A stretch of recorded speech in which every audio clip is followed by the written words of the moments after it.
यदि किसी महिला को उसके ससुराल में उसका बॉडी शेम किया जाए, मतलब बार बार उसे ताना दिया जाए कि तुम मोटी हो, तुम काली हो, तुम बदसूरत हो, तुम्हें ढंग नहीं है, तुमसे बढ़िया लड़की मुझे और मिल सकती थी, और तरह के ताने, कभी एजुकेशनल ताने कि तुम बेवकूफ़ हो, गंवार हो, कम पढ़ी लिखी हो, ऐसे यदि ताने किसी भी महिला को लगातार मिलता रहे तो उस महिला की सोचिए कि मानसिक स्थिति क्या होगी और उस पर क्या बीतेगी।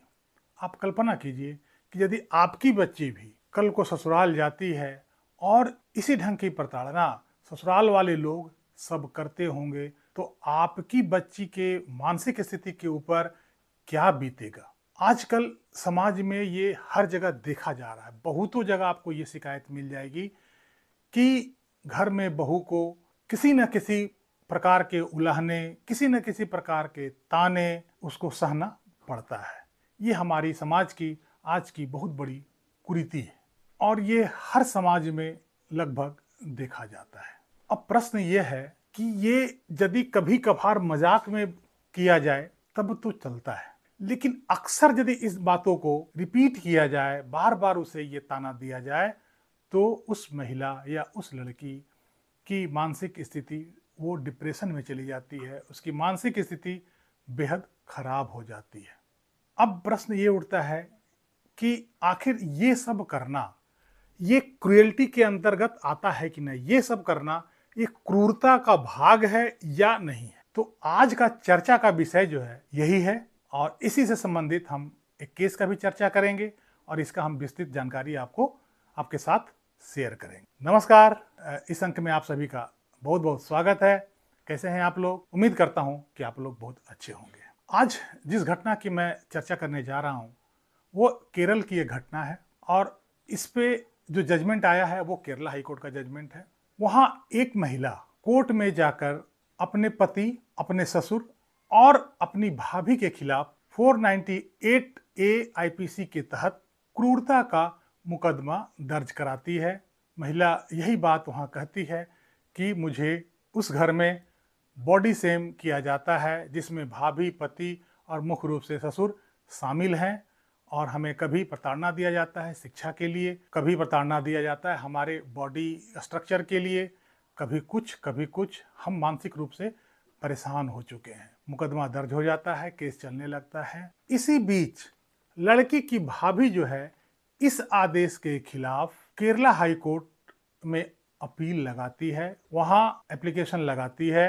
ये कहती है कि ये मुकदमा हमारे खिलाफ तो बनता ही नहीं है, इसलिए इस मुकदमा को मेरे खिलाफ खारिज किया जाए। उसकी भाभी बताती है कि ये मुकदमा जो है क्रूरता का मुकदमा 498 ए के अंतर्गत जो आता है उसमें पति और उसके रिश्तेदारों के खिलाफ ही चल सकता है। मैं तो इसका रिश्तेदार हूं ही नहीं, मैं तो उस घर में दूसरे परिवार से आई हूं जो कि मैं इसका रिश्तेदार तो हो ही नहीं सकती। ना तो मेरा इससे कोई खून का रिश्ता है, ना तो मेरा कोई और इसके साथ रिश्ता है, ना तो एडॉप्शन का रिश्ता है, तो मेरा तो ये रिश्तेदार नहीं है और इस सेक्शन के अंतर्गत मैं इसमें आते ही नहीं हूं, मुझे तो बेवजह इसमें घसीटा गया है। अब कोर्ट के सामने दो मुद्दे प्रमुख थे। एक मुद्दा ये कि क्या लड़की के पति के भाई की पत्नी, मतलब लड़की की भाभी, रिश्तेदार के अंतर्गत आती है या नहीं आती है, पहला क्वेश्चन। दूसरा क्वेश्चन ये कि बॉडी शेम करना या उसके एजुकेशन के प्रति बार बार ताना देना, उसे कुरूप बताना, उसे मोटी बताना, उसे भद्दी बताना, बदसूरत बताना या उसे अनपढ़ बताना, गंवार बताना, कम पढ़ा लिखा बताना, बेवकूफ बताना, ये क्रूरता के अंतर्गत आता है या नहीं। ये दो क्वेश्चन केरला हाई कोर्ट के सामने था।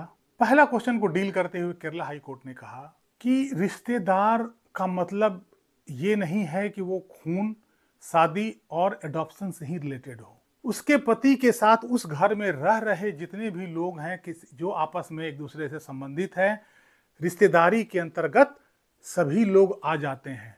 भारत में हिंदू समाज में खासकर रिश्तेदारी तो बहुत लंबी चौड़ी होती है, जिसमें चाचा, चाची, नाना, नानी, ताऊ, चाचा, बहुत लोग दूर तक की रिश्तेदारी इसमें आती है। ये कोई जरूरी नहीं है कि रिश्तेदार का मतलब कि वो केवल खून का ही रिश्ता हो या शादी से ही रिश्ता हो या फिर एडॉप्शन का ही रिश्ता हो।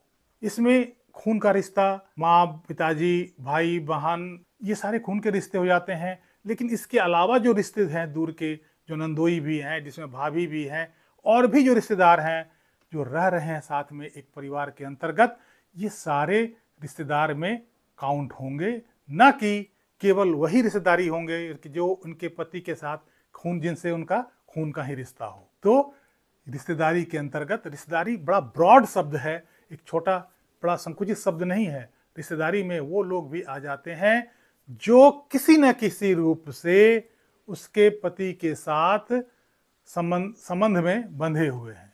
इसलिए उनका यह कहना कि मैं किसी की, उनकी भाभी, उनके साथ उनके पति का कोई रिश्तेदारी नहीं है, ऐसा संभव नहीं है। वो बिल्कुल रिश्तेदार हैं उनके। और 498A के अंतर्गत जिस रिश्तेदारी की बात की जाती है या जो कानून में रिश्तेदारी के शब्द कहा गया है, उसके अंतर्गत वो निश्चित रूप से आती है। तो पहला क्वेश्चन का जो हल था वो हाई कोर्ट ने बता दिया कि उनकी भाभी भी उनके रिश्तेदार का एक पार्ट है, वो भी साथ में घर में रह रही है, और वो कोई दूर का रिश्तेदार नहीं है, बल्कि उनके पति के भाई की सगी पत्नी है। तो इसका मतलब है वो बिल्कुल उनके रिश्तेदार हैं और नज़दीक के रिश्तेदार हैं। दूसरी बात जो ये था ऑनरेबल कोर्ट के तहत कि जो लड़की को बॉडी शेमिंग किया जाता था घर में, उसे मोटी, काली, कुरूप, अनपढ़, गंवार, उनके शिक्षा के प्रति, उनके खूबसूरती के प्रति या उनके बॉडी शेप के प्रति जो कमेंट और ताना दिया जाता था, क्या वो क्रूरता का एक पार्ट है? क्या वो क्रूरता माना जाएगा? इस विषय में ऑनरेबल हाई कोर्ट सबसे पहले 498A का जो नीचे एक्सप्लेनेशन दिया हुआ है उसको पढ़ने की जरूरत बताया।